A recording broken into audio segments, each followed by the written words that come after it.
Po polsku mówimy, że coś kończymy, ale po angielsku możesz powiedzieć to na dwa sposoby.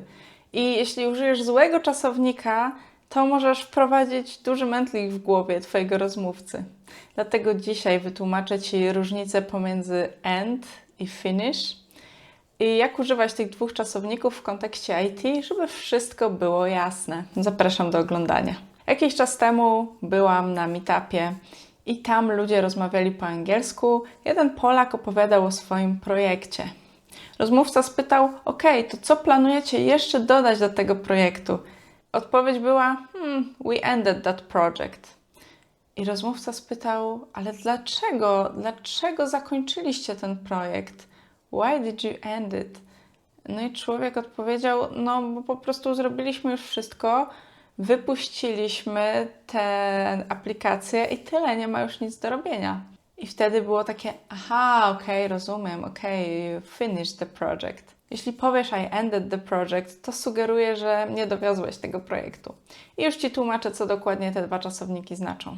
End znaczy generalnie zakończyć coś, w sensie położyć czemuś kres. Rysujemy kreskę w kalendarzu, że od tego dnia to już jest zakończone. Albo po prostu coś się skończyło, bo upłynęła data, bo kończy się, tak? The film ended.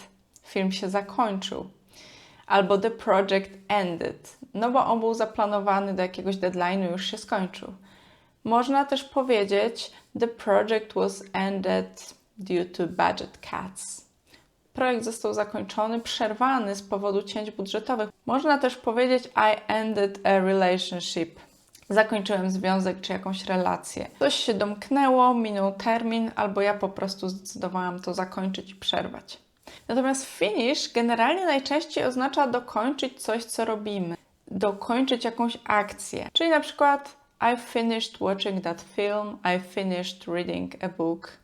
I finished that task. Czyli jeśli robisz jakiś task w pracy, to nie powiesz I ended that task, bo to znaczy coś w stylu ja przerwałam ten task. To nie ma sensu. Powiesz I finished that task. I tak samo jeśli chcesz powiedzieć, że dowieźliście jakiś projekt, skończyliście go w sensie tego, że już wszystko zostało wykonane i dowiezione, to powiesz we finished that project. I need to finish that report by Friday. Muszę do piątku skończyć ten raport. Są natomiast niektóre rzeczy, które są takie trochę mniej intuicyjne. Na przykład o spotkaniu zwykle powiesz, że ono ended. The meeting ended. Pomimo, że teoretycznie podczas spotkania wykonujemy jakieś akcje, ale we finished the meeting, to nie do końca pasuje, bo spotkanie to jest coś ustalone zwykle w slocie od godziny do godziny i zwyczajowo używa się z nim czasownika end. Ale spokojnie dam Ci taki trik, którego ja sobie używam, żeby lepiej zrozumieć te różnice. Kiedy myślisz o czasowniku end, to zwizualizuj sobie kalendarz. Zwizualizuj sobie to, że właśnie widzisz kalendarz, w którym są od godziny do godziny jakieś wypełnione sloty albo od dnia do dnia. I jeśli jakaś rzecz wizualnie przedstawia się w ten sposób, to pasuje do niej czasownik end. Jeśli chodzi o finish, to wyobraź sobie taki Kanban board, Jira i wyobraź sobie, że jest tam właśnie jakiś projekt i coś jest finished, kiedy wszystkie taski zostały przesunięte do statusu done. Kierując się tą zasadą, w większości przypadków będzie to słuszne. Czyli kiedy chcesz opowiadać o projekcie i podkreślić, że został on dowieziony, skończony, to powiesz we finished the project, ale kiedy chcesz podkreślić to, że on już nie trwa w czasie, bo upłynął jakiś deadline i chcesz mówić o tym aspekcie, to powiesz the project ended.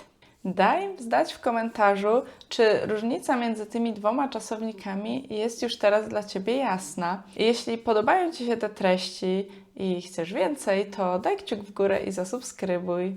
Dzięki za uwagę, cześć!